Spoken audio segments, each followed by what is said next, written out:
raison de la pluie. Et d'entrée, les Bastiais attaquent face à Marseille qui joue en blanc, bien sûr.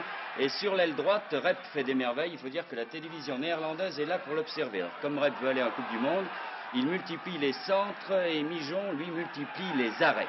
Mijon dans un grand soir, De Zerbi et Rep également, et toute cette équipe bastiaise. Le début de match est très intéressant. Mijon est là très chanceux sur cette tête de Crimo.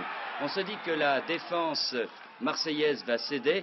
En fait, elle va céder à la 20e minute avec la complicité de M. Martin, l'arbitre de cette rencontre. Suivez bien cette action. Crimo va rabattre le ballon de la main pour Papy. Et c'est le premier but pour les Bastiais. Un premier but mérité sur l'ensemble de ces 20 minutes. Mais il faut bien dire que là, il n'était pas valable ce but. Marseille va attaquer, mais va être mené quand même 1-0 à la mi-temps. Et en deuxième mi-temps, les Marseillais ici attaquent et Berdol va être très malheureux. Par 2 fois, il va échouer alors que le but lui était grand ouvert. Une première fois ici devant Veller. Bracci le lance maintenant dans le trou. Berdol est tout seul devant Veller. Et Veller sort et lui prend le ballon. Et suivez bien la contre-attaque sur ce dégagement de Veller. Rep accélère. Il passe Bracci, passe toute la défense.